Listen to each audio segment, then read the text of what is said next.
Hello à tous, bienvenue sur le podcast de Blabla Nurture with Grace. Aujourd'hui, c'est un épisode qui est très spécial parce qu'on a comme invité Lucas Pugin. Vous vous demandez peut-être qui est Lucas Pugin. Lucas Pugin, vous vous demandez peut-être qui est Lucas Pugin. Lucas Pugin, c'est le magicien derrière les posts, les visuels, les vidéos de Blabla Nurture Podcast. Depuis les débuts du podcast, Lucas Pugin était là pour faire les visuels, pour m'aider dans la communication. C'est super qu'il soit là aujourd'hui pour qu'il puisse raconter un peu son histoire et se dévoiler et nous dire ce qu'il fait parce qu'il a beaucoup de talent. Il ne fait pas que des visuels, mais il va nous dire un peu plus. Trop content de t'avoir aujourd'hui, Lucas. Pareillement, je suis bien content d'être là aujourd'hui. Trop contente parce que je ne sais même pas pourquoi j'ai attendu aussi longtemps pour t'avoir sur le podcast. Non, mais comme je t'ai dit, chaque chose en son temps. Chaque chose en son temps. Mais j'ai hâte que les gens puissent découvrir cette belle personne qui est derrière Lucas. Comme je vous ai dit, ça fait un beau moment qu'on travaille ensemble et c'est un plaisir. Et j'ai hâte que vous allez découvrir qui est Lucas. Lucas. Oui. Dis-nous un peu plus, qui es-tu? Dis-nous qui est Lucas. Bon, je vais être honnête avec toi, c'est une question assez difficile. Bon, je vais commencer par me présenter. Bon, je suis Lucas. Donc, comme tu peux le voir, on s'est connus au travail. Exactement. Ça a commencé comme ça. Combien de temps ça veut dire? Ça fait déjà 4 ans. Ça 4 fait déjà 4 ans que je travaille là où je suis. Et écoute, je venais de rentrer au travail. C'est mon premier boulot en tant que graphiste. Et donc, c'était un peu nouveau pour moi. C'était la première fois que je venais au travail avec des employés, tout ça, avec un vrai bureau. Et c'est là que j'ai fait ta connaissance. Si je ne me trompe pas, je crois qu'on a fait connaissance à travers une personne en commun. Ouais. Du coup, on s'est présenté. C'est là que tu m'as parlé de ce projet de Blabla Nurture. Je suis venue un coup, je me suis dit, Lucas, je crée un website, est-ce que tu peux m'aider avec les visuels? Et sûrement sur le coup, tu t'es dit, c'est qui cette fille? Non, sur le moment, je me suis dit comme ça, ok. Je me suis dit comme ça, mais c'est une porte qui s'ouvre à moi. Écoute, après 4 ans, la porte est restée ouverte. non, c'est une très bonne chose parce que cette collaboration-là a fait qu'on en est là aujourd'hui. On est devenus amis. Et bien sûr, on est tout le temps en communication, collaboration pour les projets que tu fais pour ton podcast, pour ton website. Donc, écoute, moi, je vais te dire avec toi, ça me fait tellement plaisir que tu as cru en mes capacités. Et tu es tellement talentueux. Merci. Mais je ne suis pas trop habitué au compliment, mais merci quand même. Non, c'est vrai. Au fait, along each path, j'ai fait le website, j'ai fait le podcast. Et Lucas, il a cette sensibilité, il a cet œil. Et je sais pas, comme si on a bien match. Et je pense que c'est très important de trouver quelqu'un qui matche ta personnalité. Et je pense qu'on a le brainstorming session quand je viens avec mes idées. Je te dis, Lucas, tel truc, tu es toujours ouvert aux suggestions, etc. C'est un plaisir de toujours travailler avec toi. Et j'espère que ça va perdurer. Mais ça fait déjà 4 ans. Et c'est vrai. Et le podcast a 2 ans. Et je me suis je suis venue te voir, je t'ai dit, Lucas, j'ai envie de créer un podcast. J'aurais besoin de ton aide pour les visuels. Et tu as toujours répondu présent. Effectivement. Mais tu sais, moi j'ai toujours cette perception de... Moi j'ai ce mindset, j'ai toujours voulu envie de travailler. Que ce soit pendant mon temps libre, que ce soit même dans les heures de travail. J'ai toujours ce mindset de travailler. Pourquoi? Parce que j'aime bien m'occuper un peu l'esprit. Comme s'il pensait à autre chose. Et c'est bizarre parce que au départ, mes parents m'ont toujours dit, choisis ta passion et fais ta passion devenir ton métier. Et je pense que c'est en partie grâce à eux que, comme si, même si je sais que je travaille, pour moi, je ne travaille pas forcément. Je suis en train de vraiment foncer dans ma passion, de faire quelque chose que j'aime. Et pour ça, comme je l'ai dit toi-même, je ne vois pas le jouer dans la vie. Non, sérieusement. Non, je t'agace un petit peu pas. Je te dis, Lucas, last minute change. Non, tu sais, le travail en tant que graphic designer, c'est savoir s'adapter à tout changement. Il est vrai que ça peut être compliqué parfois, mais c'est ça le truc, il faut savoir être ouvert aux gens, être ouvert aux clients et savoir être à l'écoute, même si parfois il y a des feedbacks qui peuvent ne pas passer, mais c'est au rôle du graphiste de trouver un terrain d'entente entre les deux, tu vois. Voilà. J'en profite pour te poser une question. Vas-y. Qu'est-ce que tu préfères le plus, comme si, le fait qu'on collabore ensemble sur Blabla et le chou? D'accord. Ouais. Qu'est-ce que je préfère? Ouais. Mais j'aime bien ce côté créatif. Hein. Le fait que tu sois ouvert dans les brainstorming sessions, genre comme si you jot down your ideas, et moi je suis là, oui, of course j'écoute, mais des fois même, tu proposes quelque chose, je propose quelque chose, et à la fin, on se retrouve à avoir la même idée. C'est comme si on est en synchronisation. Ouais. Exactement. Sérieuse, Oui, exactement. Ouais. Donc c'est beaucoup plus facile. C'est ça que j'aime bien avec le côté créatif. Tu es créatif en termes de content, en termes de ideas. Moi, je suis créatif, que ce soit au niveau visuel, mais on arrive à balancer les deux et à trouver une idée commune. Et je pense que c'est pour ça que ça perdure. Oui, voilà. Ouais. Maintenant, j'aimerais bien que tu nous racontes un petit peu, avant que tu ne tombes dans ce monde d'art, de design, etc. Raconte-nous un peu ton petit parcours, Lucas. Pas la naissance, mais tu nous racontes un petit peu comment tu as mis les pieds dans ce monde. Bon, il est vrai que depuis petit, j'ai toujours adoré le dessin. Au départ, je voulais devenir professeur de dessin, mais après, tu sais, au fil du temps, ça change. Je voulais comme si travailler dans le domaine visuel à ce moment-là. C'est à ce moment-là que je suis rentré dans le domaine du graphic design. Et qu'est-ce qui a été le déclic? C'est les publicités qui passent au cinéma. Ça, j'adore. Surtout ces publicités où il n'y a pas de voice-over. Comme si à travers les images, à travers les visuels, à travers les footages que tu peux voir, à travers la musique qui passe in the background, tu arrives à capter l'émotion qui passe. Et c'est ça que j'ai envie de faire au fait. J'ai envie de communiquer des émotions à travers mon travail, que ce soit au domaine de l'art, que ce soit au domaine du graphisme. Donc ça marche dans les deux sens. Ça a été le seul déclic qui a fait que je suis là aujourd'hui encore en tant que graphic designer. Bon, il est vrai que j'apprends tous les jours. C'est ça que j'aime bien aussi, c'est que learning is a never-ending process. Surtout dans le domaine de graphisme où le monde est continuellement en train d'évoluer. Donc ça j'aime bien. Mais écoute, on va dire que les parents m'ont encouragé. C'est ça qui m'a poussé à rentrer dans ce domaine créatif.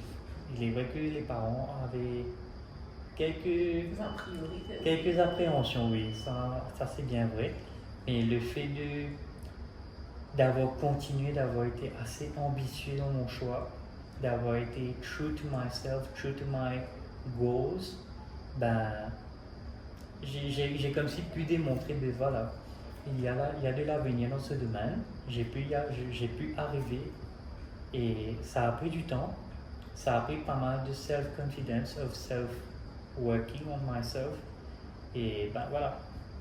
Ok, je me souviens, tu m'avais dit que tu étais allé au cinéma, et là il y avait une publicité, je crois une publicité de Swan, et je vois ça super intéressant, comment le travail d'une autre personne peut avoir un lifelong impact sur quelqu'un d'autre.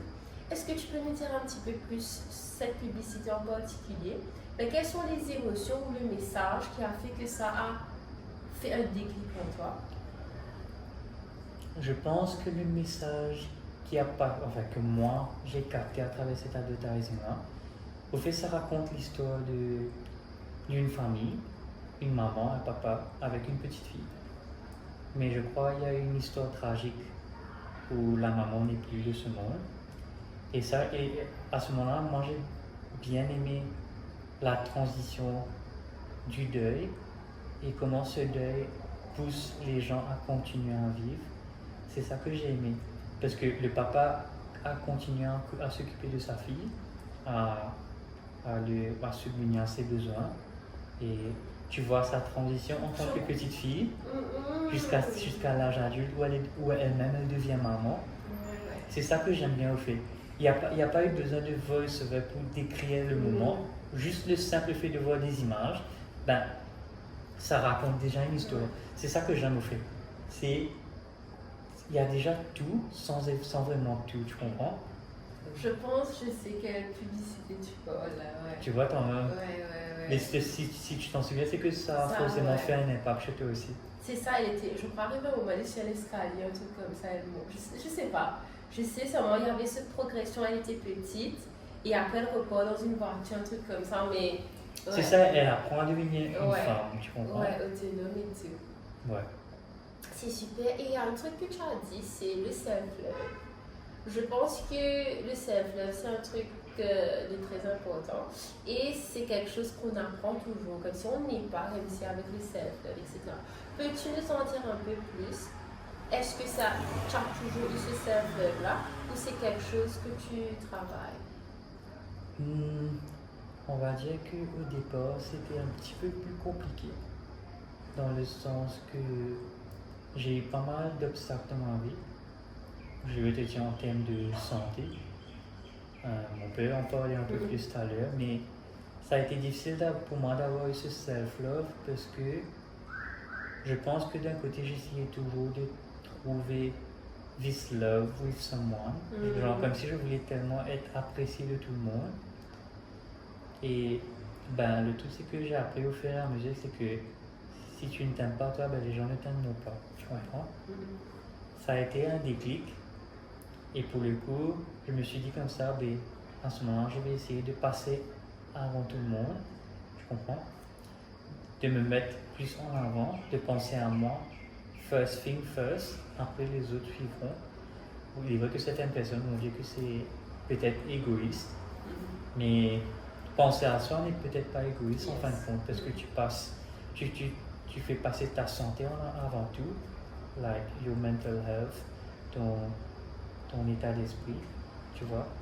C'est un cheminement comme si pour self-acceptance, self-love, voilà. Et je pense que c'est tout le temps, parce qu'on va grandir, on va côtoyer de nouvelles personnes, ben, tout le temps comme si il y a ce travail à faire sur s'accepter soi-même. Parce que je pense qu'on est dans un environnement que peut-être on est influencé par des choses, ou peut-être il y a des gens aussi négatifs aussi qui peuvent nous influencer. On doit toujours avoir cette ligne directrice qui fait que, ok, on ne perd pas de vue que nous sommes importants. Oui. Parce que si je ne m'occupe pas de moi, comment je peux aider une autre personne, par exemple? Tu vois? Ça, c'est bien vrai. Je ne peux pas donner love to someone, but you can't love yourself. Ça, c'est très important. Mais tu sais, j'y crois beaucoup au destin, j'y crois beaucoup aux énergies. Parce que par exemple, tu peux être entouré de plein de monde, mais pour qu'au final, c'est pas tout le monde dans cette salle-là où genuine. Genuine, ouais. Parce que people will show one side of the face, mais au final, which is not the case. Et au final, toi-même, tu finis déçu. Et ben, quand une seule personne te déçoit, ben, tu mets tout le monde dans les mêmes bateaux. Tu vas te dire, ben, tout le monde est pareil. Ben, au final, c'est ça. J'ai appris aussi comme quoi que si tu as comme un projet en tête et que tu veux comme si effectuer ce projet-là, mettre à bien ce projet-là, it is wise to not tell everyone about what you're doing in your life. Parce que pourquoi? J'y crois aux énergies, j'y crois aux bonnes comme aux mauvaises énergies. Certaines personnes peuvent avoir des pensées négatives par rapport à ce que toi tu veux entreprendre dans ta vie. Et bizarrement, ça t'affecte. Allons dire, tu veux acheter une maison, tu en parles à tout le monde, et pour qu'au final, certaines personnes vont avoir des pensées négatives à ton projet. Donc tu auras pas mal d'obstacles dans ta vie, que eux-mêmes ils ne l'ont pas mis sur ton chemin directement, mais à travers leurs pensées négatives. Il y a pas mal de coups bas qui apparaissent dans ta vie. Comme ça peut être problèmes financiers, problèmes de famille, problèmes de santé, tu vois. Donc, chaque mot a son importance, mais chaque pensée aussi a son importance. Parce que whatever you're thinking about someone, ben, ça peut affecter cette personne, comme que ce soit directement ou indirectement, tu comprends? Non, c'est vrai, au fait, j'avais un podcast la dernière fois et on disait que comment the tongue, the words are important, comme si whatever we say, we materialize it. Je comprends, c'est pour ça que c'est important dans le monde comment a été créé. Ouais. Mais moi, je vais parler un peu plus religion, c'est le Seigneur a dit ben, que les plantes soient les plantes, tu vois, des trucs comme ça. So, whatever comes out of your mouth, tu peux matérialiser. Même si c'est pour une autre personne, et your thoughts becomes a reality. Ouais. Et c'est comme tu as dit, c'est super important de faire attention ben, à qui on dit les choses. Et ouais, parce que pas tout le monde qui est bienveillant. Ce qui est triste. Je pense que ça vient de comment tu as été élevé, je sais pas. Hein, parce que des fois, je me demande moi-même, ben, c'est triste qu'il y a certaines personnes qui agissent d'une façon. Ouais. Et tu n'as pas, au fait, you don't have that power to change the actions. Tu n'as change to action, au fait. Ouais. C'est ça, au fait. Mais tu sais, mes parents m'ont toujours dit de ne pas m'attendre à grand chose des gens. Au début, j'y croyais pas trop. Bon, il est vrai que j'étais un enfant, j'étais un petit peu, comment dire, naïf. Donc, je faisais trop confiance facilement aux gens. Mais pour qu'au final, ben, c'est moi qui en ressors blessé, tu vois. Mais c'est à travers les épreuves, c'est à travers les obstacles que tu apprends à découvrir qui tu es vraiment. Et c'est grâce à ça que tu es en train de constamment évoluer. Parce que certaines personnes, c'est ça qui est surprenant. Quand des gens traversent des moments difficiles, ils ont deux choix. Inconsciemment, bien sûr. Ils ont le choix, soit they will stop interacting with people, ils vont tout le temps broyer du nord, ils vont tout le temps être négatifs. Tout ça juste à cause d'une seule personne. Ou bien tu auras deux personnes qui vont casser ce cycle, ils vont rester fidèles à eux-mêmes, ils vont constamment vouloir découvrir de nouvelles personnes, avoir de nouvelles expériences et ainsi de suite. Et c'est ça que je trouve admirable, c'est que certaines personnes peuvent sombrer dans les ténèbres, mais pour qu'au final, ben, ils réussissent à s'en sortir d'eux-mêmes. Mais bien sûr, avec pas mal de soutien dans les backgrounds, ça c'est vraiment important aussi. Et maintenant, comment toi tu dis là, avec la négativité? Disons que ben, ton entourage, tu as des gens qui sont négatifs. Toi, en tant que personne maintenant, comment tu fais face à ces négativités-là? Bon, je vais être honnête avec toi, j'ai pas ma langue dans ma poche. Je peux paraître très calme, mais quand on me blesse, ben, je peux répondre facilement à une personne. Des fois, ça peut très mal se terminer, mais c'est ma façon à moi de cope avec la négativité. Mais au fil du temps, j'ai essayé de focus sur d'autres façons de comment intérioriser cette colère, comme si oublier toute cette négativité, c'est que ce soit à travers l'art, que ce soit à travers mon travail en tant que graphic design. Mais parfois même j'écris des petits poèmes, mais pas tout le temps, c'est juste quand l'inspiration vient, ouais, exactement, c'est pas tout le temps présent, mais c'est grâce à ça que j'arrive à oublier le côté négatif et d'essayer de faire quelque chose de positif en ressortir. Ouais. C'est beau. Et au fait, ce que tu as dit me fait écho parce que ben, on avait déjà eu une conversation ben, où tu me parlais de ton enfance. Ben, tu as passé à travers des moments difficiles pour ta santé et tu as eu un refuge dans l'art. C'est l'art qui t'a aidé. Peux-tu nous raconter un petit peu plus sur ton enfance, comment ça a été? Mon enfance a été plutôt compliquée. Je ne parle pas au sein de la famille. Au sein de la famille, j'ai tout l'amour que j'avais besoin, tout le soutien que j'avais besoin. Mais ça a été beaucoup plus difficile dans le sens santé. Parce que depuis ma naissance, je ne communiquais pas. je ne parlais pas. Et certains prenaient ça pour de la timidité, mais pour qu'au final, j'ai été diagnostiqué de malentendance. La malentendance, c'est quoi? C'est que, bon, comme le mot le dit, tu as du mal à entendre ce que les gens peuvent te dire, comme si tu n'entends pas vraiment ce qu'ils te disent et du coup, ça te bloque par rapport à quand il s'agit qu'il y a une interaction avec la personne. Donc, j'ai ça depuis tout petit. Et le fait que je ne communiquais pas, j'ai dû faire une année en plus en maternelle. Donc, j'ai perdu une année. Mais c'est cette année perdue-là qui m'a permis à vraiment prendre du temps pour moi, à grandir et apprendre sur moi-même. Et au départ, depuis petit, je portais des appareils auditifs, mais c'était pas vraiment compris avec les autres, je veux dire, vis-à-vis des autres enfants. C'était un petit peu compliqué, dans le sens que pour eux, quelque chose de... comme si une incompréhension, quelque chose qu'ils n'arrivent pas à comprendre, c'est nouveau pour eux. Ils ont du mal à trouver une approche de comment interagir avec moi. Mais heureusement que j'ai eu de bons amis et c'est eux-mêmes qui m'ont permis comme si traverser cette enfance jusqu'à l'adolescence, jusqu'à l'âge adulte. Heureusement qu'ils ont été là. Et c'est ça au fait, le soutien de la famille, le soutien des amis qui compte le plus pour moi. Parce qu'ils m'ont aidé à continuer dans la vie. Comme si au fil du temps, j'ai pris du temps pour accepter mon handicap. Et c'est le self-acceptance qui m'a permis de vraiment construire qui je suis vraiment, tu comprends? Au fait, on avait eu une petite discussion, again.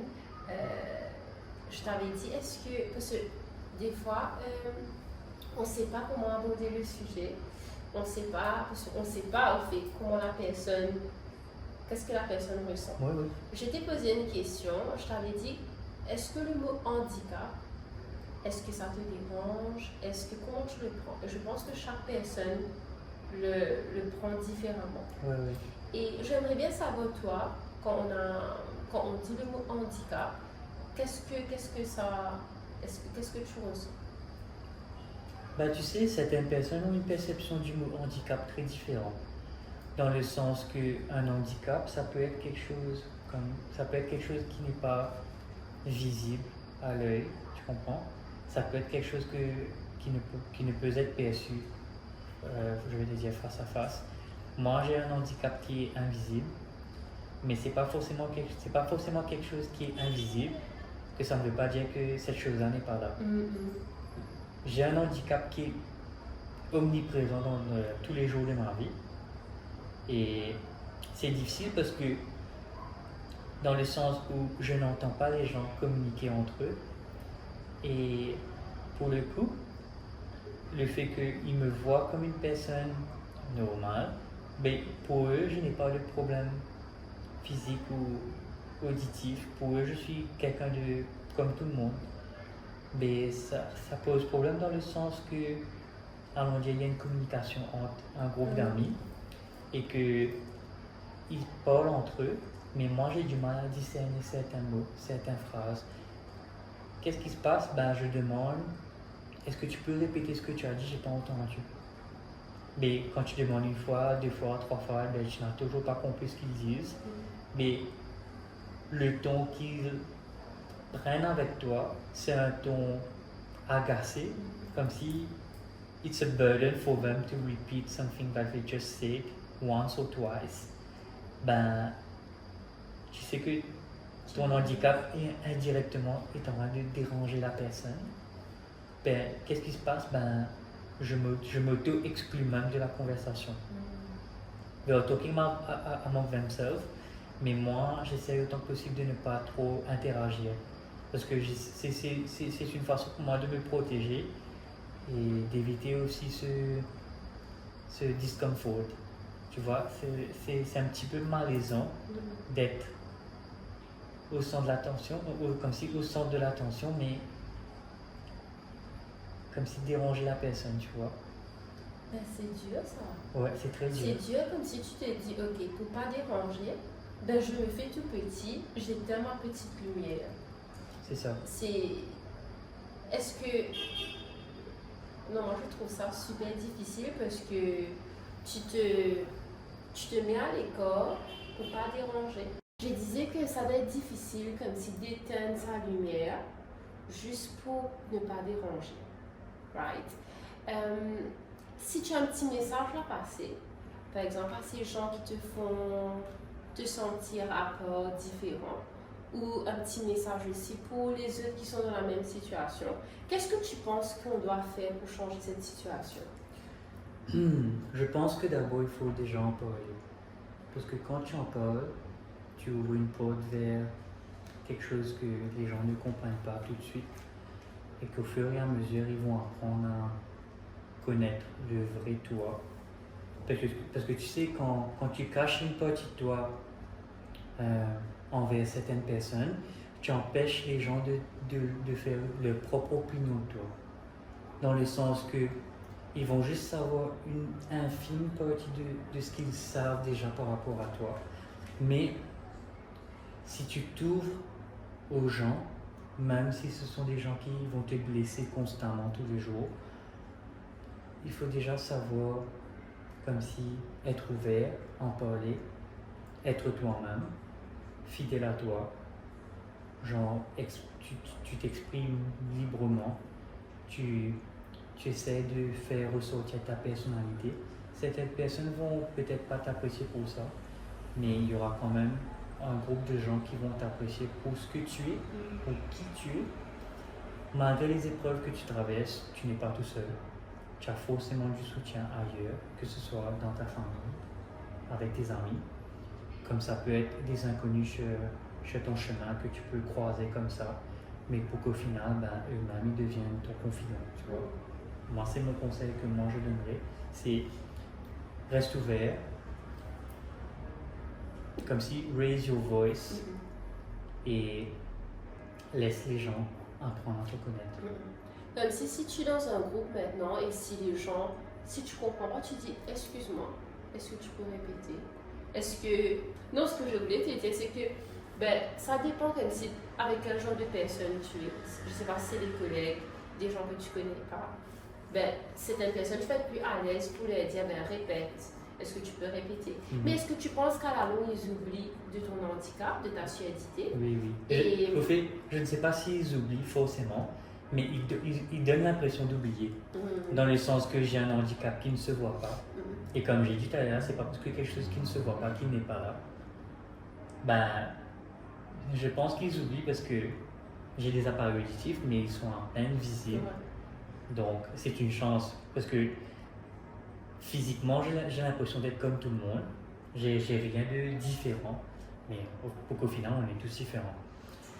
Mais j'essaie autant que possible de ne pas laisser les gens m'affecter. Peut-être qu'ils le font inconsciemment. Je ne leur blâme pas. Parce que peut-être que si moi-même j'étais dans leur place, si moi-même j'étais à leur place, peut-être que j'aurais réagi peut-être pareil, ou peut-être même plus pire. On ne sait pas. Mais c'est ça. Quand tu sais ce que tu traverses et que les gens ne savent pas vraiment, c'est une réaction assez normale. C'est la nature humaine. Quand il y a quelque chose qu'eux-mêmes ils ne comprennent pas, et ils vont peut-être avoir une réaction que toi-même à laquelle tu ne t'attends pas vraiment. Ça peut être négatif comme ça peut être positif aussi.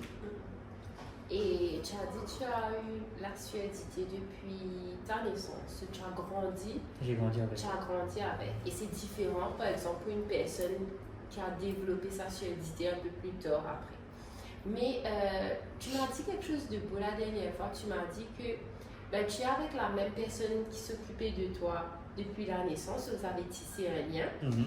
Parce que vivre avec une surdité, c'est aussi aller voir le médecin plusieurs fois dans l'année. Ouais. Et c'est un processus. Peux-tu nous dire un petit peu plus dessus? Oui, écoute, je vais voir le même médecin depuis ma naissance. J'ai commencé à mettre mes appareils auditifs à l'âge de, si je ne me trompe pas, à l'âge de 5-6 ans. On peut mettre avant même, mais c'est beaucoup plus tard que j'ai découvert ma surdité. Mais ouais, je vais voir le même médecin depuis ma naissance, enfin depuis mon enfance. Et ce médecin-là a su me mettre à l'aise. Elle me parle comme si j'étais une personne de la famille. Et comme si la façon qu'elle interagit avec moi, ben, elle me fait sentir comme une personne tout à fait normale. Elle me fait découvrir comme si ma surdité à travers des audiogrammes. Elle me donne des conseils. Elle-même, elle n'a pas de problème de surdité et elle-même, elle sait me conseiller pour quelle sera la marche à suivre. Et c'est ça que je trouve très, très enlightening chez quelqu'un qui n'a pas ce même problème que moi, mais qui en sait en parler, qui sait aborder le sujet très facilement, très, très, très easily. Et là, à l'heure actuelle, j'aurai 27 ans. Je vais voir toujours le même médecin. Mais il y a un moment dans ma vie où mon état ne s'est pas dégradé, où je n'avais pas vraiment besoin d'appareil auditif. Donc j'ai arrêté de porter des appareils, puis pour le coup, j'ai arrêté d'aller la voir. Et là, récemment, mon cas s'est, dégradé un peu. Donc j'ai dû recommencer à mettre mes appareils auditifs. Et le fait de la revoir, ben, c'était comme si on ne s'était jamais quitté aussi. Ouais. Comme si là où on s'était arrêté, we just resumed our history together. Je veux dire, passion de médecin. Et c'est ça que je trouve très... C'est beau à voir. C'est impossible à décrire ce moment-là. Mais comme je t'ai dit quand même, c'est comme si un membre de ma famille, tu vois. C'est impossible à mettre le bout dessus. Ouais, voilà, exactement.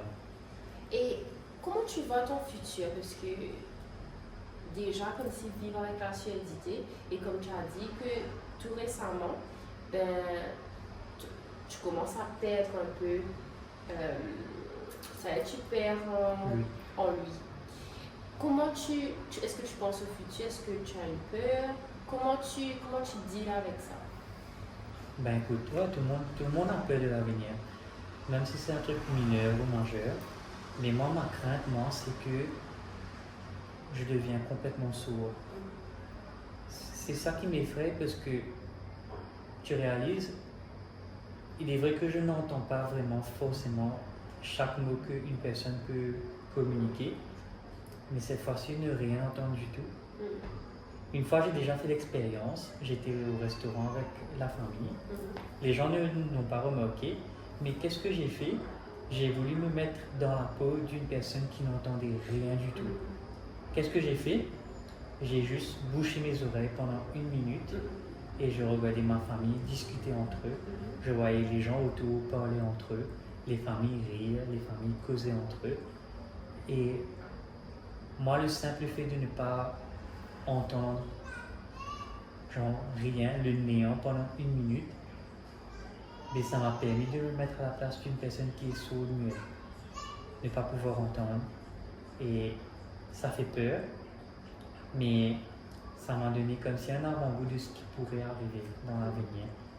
J'ai peur, oui, mais je suis assez confiant que j'aurai le soutien adéquat, nécessaire pour pouvoir surmonter tout ça. Parce que je ne sais que je ne suis pas seul, en fin de compte. Quel est le fait que, tu sais, des fois on te dit, quand on perd quelque chose ou qu'on va perdre quelque chose, ben on devient plus sensible, on est plus grateful de cette chose-là. Mais j'aimerais bien savoir ta relation avec les sons, la musique. J'aimerais bien savoir quelle est cette relation que tu entretiens avec le son en général, la musique, peut-être les vibrations. Ça c'est une question que je ne me suis jamais posée auparavant. Mais peut-être mon expérience avec la musique saura en dire un peu plus. Par exemple, je me sens beaucoup plus en relation avec la musique que le bruit du quotidien. Genre les klaxons, les gens qui parlent fort, les bruits un peu anodins, un peu soudains. Je me sens beaucoup plus à l'aise quand j'écoute une musique, comme ça peut être une musique douce, comme ça peut être n'importe quel genre de musique, mais je me sens beaucoup plus à l'aise, je me sens beaucoup plus en paix avec moi-même qu'avec le bruit du quotidien. Même si une personne n'est pas malentendant, je suppose qu'il saura, comme s'il comprend ce que je veux dire, mais il se sent beaucoup plus lui-même avec la musique. Genre beaucoup plus sûr de lui-même, beaucoup plus in focus in what this person want to achieve. Tu comprends ce que je veux te dire? Là, comme si m'isoler, me mettre dans une bulle, personne ne peut m'atteindre, personne ne peut me faire du mal. Il n'y a que moi et cette musique, et on va ensemble là où je veux aller. C'est beau. Mais en termes de vibration, je saurais te dire. Je sais pas, peut-être tu es sensible à la vibration. Je suis sensible, oui, mais jusqu'à un certain point. Dans le sens que quand j'enlève mes appareils, je suis sensible dans le domaine basse. Parce que comme si j'ai perdu ce côté acoustique. Et comme si je suis sensible seulement avec le côté basse. Le côté basse, bizarrement, a tendance à me mettre à l'aise. C'est très apaisant. Par contre, le côté acoustique, tu as tendance à beaucoup plus discerner les sons, les voix, tout ce qui est vocal dans une musique. Mais le côté basse, définitivement, me met à l'aise. Ça, c'est sûr. Ah oui. Si tu avais un mot, comme si pour définir ce journey, toi avec la suédité, si tu avais un mot pour décrire ce journey-là, je décrirais ça comme silencieux, très silencieux même. Parce que dans deux sens différents. Silencieux dans le sens que j'ai du mal à entendre les gens, ça c'est vrai. Mais mon journey en lui-même, tu sais, c'est un combat que je mène tous les jours, mais c'est un combat silencieux. Ça peut être littéral ou les gens peuvent interpréter ça dans n'importe quelle manière que ce soit. Mais je mène un combat silencieux que personne ne voit, que personne n'est pas forcément au courant. Mais maintenant, j'adopte une autre façon de penser. C'est que j'essaie autant que possible, la moindre personne avec qui j'interagis, je lui dis comme ça, tu sais, je suis malentendant, je suis un peu sourd, je n'entends pas forcément ce que les gens disent. Mais le simple fait d'en parler, ça me rend presque fier de mon handicap. Parce que j'ai quelque chose que les autres n'ont pas. Donc c'est ça qui me construit. C'est ça qui... un superpower. Voilà, exactement. C'est ça au fait. C'est le simple fait d'avoir quelque chose que les autres n'ont pas, d'avoir une expérience que les autres ne vivent pas. Ben, je ne dis pas que on est tous uniques, on a tous chacun notre bataille, mais avoir quelque chose que les autres n'ont pas, c'est différent parce que Tu vois la vie d'une autre façon, d'une autre perspective. Parce qu'une personne qui a déjà tout acquis dans la vie, quand je te dis acquis, là, c'est pas forcément côté matériel, mais c'est plus côté santé.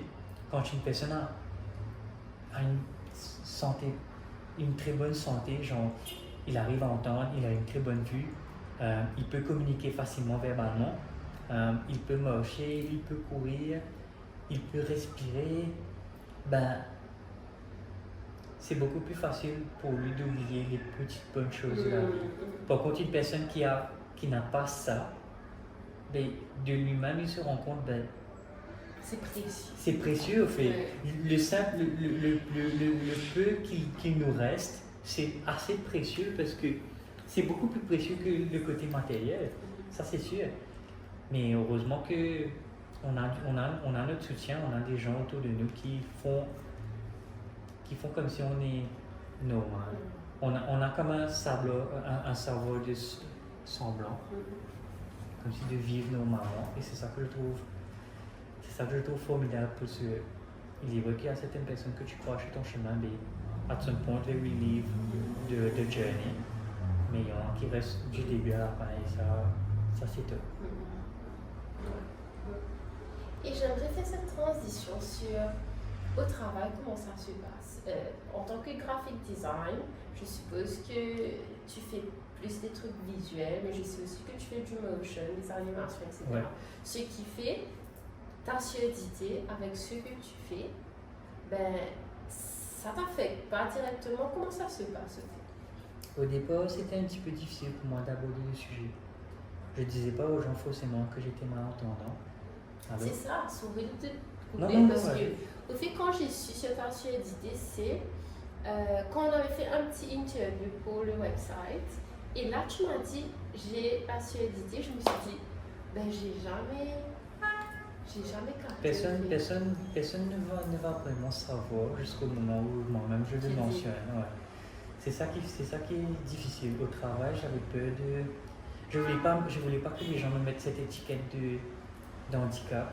Tu vois ce que je veux te dire? Je voulais pas. J'étais pas trop fier de ma situation. Mais j'ai l'impression qu'il a fallu un peu de temps pour que je me mette dans le bain, que je me mette à l'aise, que j'apprenne à connaître les gens. Moi, j'ai ce côté un peu plus observateur. J'observe plus que je n'en parle. Après, à ce moment-ci, je veux partager une autre facette de moi. Là, je partagerai beaucoup plus facilement à ce moment-là. Mais dans ton travail au quotidien, je ne parle pas de l'interaction, mais dans ton travail, est-ce que tu vois que ça empiète peut-être sur ce que tu fais au quotidien? Non. Non. Non. Ce qui est incroyable, c'est que tu es malentendant, comme tu le dis, mais tu as choisi un prof that speaks to the eye. Tu vois, c'est un autre sens, Ouais. j'ai l'impression. C'est deux sens qui se complètent. Et ouais, je vois ça super que tu pouvais être accountant, tu pouvais être, je sais pas moi. Mais tu vas-tu vers ce côté d'art, graphique? Est-ce que tu penses que ça a influé? Ah oui. Parce que moi, mon but, c'est que je voulais rentrer dans la publicité. Mon but, c'est que je voulais, comme si, partager une certaine émotion à travers mon travail. Like something purely visual, mais qui communique quand même. Tu vois, sans besoin de mots, sans besoin de voix. Tu vois ce que je veux te dire? Ça revient sur la publicité de Swan, où tu avais dit qu'il n'y avait pas ça, Il n'y avait pas de voice-over. et c'était que les images qui parlent d'elles-mêmes. Ouais. Et ouais, ça se ressort au fait. Ouais, maintenant quand tu dis tout ça, ben ça fait comme un puzzle. Mais c'est compliqué aussi dans le sens parce que avant même d'entamer ce côté créatif, ben je dois communiquer avec des clients. Donc, j'ai comme une crainte parce que je dois parler avec les clients, je dois écouter, je dois être à l'écoute de ce qu'ils veulent. Mais finalement, c'est assez facile dans le sens que, je sais pas, je saurais te dire, j'ai l'impression que quand je suis dans mon domaine, je suis à 100% à l'écoute. J'ai l'impression d'être un psychologue à l'écoute d'un patient, tu vois. Je suis ton patient. Non, mais c'est vrai. Non, mais j'ai l'impression que c'est un langage créatif qui join to the process. Je prends exemple sur nous, parce que je pense que ça doit être un peu pareil pour tes autres clients.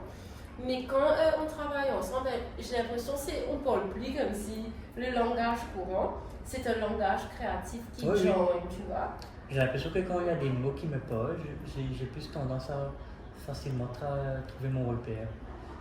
Genre, dans la conversation, je veux dire, s'il y a quelque chose où il est de design, je peux facilement me retrouver. Ouais. Et comme on parle un peu de ton aspect professionnel, freelancing, ben, tu es freelancer aussi. Et tu offres différents services comme le Brand Identity, tu as créé mon website par exemple, tu fais mes vidéos, tu fais des animations. Ouais. Dis-nous un petit peu plus ce domaine freelancing et comment ça t'aide à t'épanouir. Ben écoute, je propose pas mal de services. Je suis artiste on the side. A great painter. Je suis artiste on the side. Je peins des tableaux, je fais des dessins au crayon. C'est très rare que j'ai des commandes, mais quand je les reçois, ben, je les fais avec beaucoup d'amour. Ouais. Surtout que récemment, je n'ai pas du temps pour moi pour dessiner, mais quand j'ai le temps, ben, j'y donne beaucoup de mon temps, beaucoup d'amour et beaucoup de passion surtout. Mais en termes d'artiste, je propose ce service. en tant que graphic designer aussi, je propose aussi des services en termes de freelancer, que ce soit corporate identity, corporate branding, que ce soit en vidéo, en motion design, coding peut-être un peu. Tu commences à mettre les pieds. Ouais, je commence à mettre les pieds. AI, Je commence à apprendre beaucoup plus sur AI parce que le monde est toujours en train de constamment évoluer. Donc AI est en train de trouver sa place dans n'importe quel, oui, dans tous les travaux, dans tous les jobs. Et quoi encore? Ah oui, je travaille aussi côté print. J'ai un petit peu la main dessus. Mais écoute, c'est en général ce que je fais. Et c'est super intéressant ce que tu fais, guys. Merci. Ouais. Mais écoute, c'est ça qui fait la différence, c'est quand quelqu'un fait confiance à ton talent, à ce que tu es capable de faire. Ça fait une différence incroyable. Ouais. C'est du cas. Bon, pour tous, on va vous donner un petit inside news. Est-ce qu'on peut le dire? Oui. C'était entre-temps, on a mangé un peu de cupcake, on a bu du thé et on a mangé des cookies. So, we are back full on. Bien, moi je... Bien repris là. Ouais. Ok, je voulais te dire, si les gens veulent travailler avec toi, où peuvent-ils te contacter?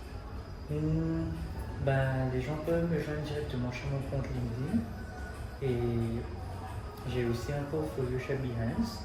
Mais si les gens peuvent me contacter, ils peuvent me contacter sur mon profil LinkedIn ou bien s'ils peuvent m'envoyer un email. Et tous les infos seront dans la bonne info. Oui. Tous les détails seront dans la bonne info et vous pouvez vous connecter à Lucas et lui poser vos questions et voir si vous voulez travailler avec lui. Lucas, je te remercie pour ce beau moment passé avec toi. Le plaisir partagé. J'ai adoré ce moment parce que après ces 2 ans, on a fait un petit podcast. Ouais. Et un face-to-face podcast, it's the first one. So, super contente d'avoir fait cette expérience avec toi. Et aussi, je voulais te remercier pour cette vulnérabilité. Tu as raconté un petit peu ton parcours, tes challenges, les obstacles sur ta vie. Et je suis grateful que tu nous as partagé cette petite parcelle de ta vie. Je suis sûre que tu vas grandir encore, tu vas expérimenter d'autres choses. Et je te souhaite que le meilleur. Que tu restes comme tu es.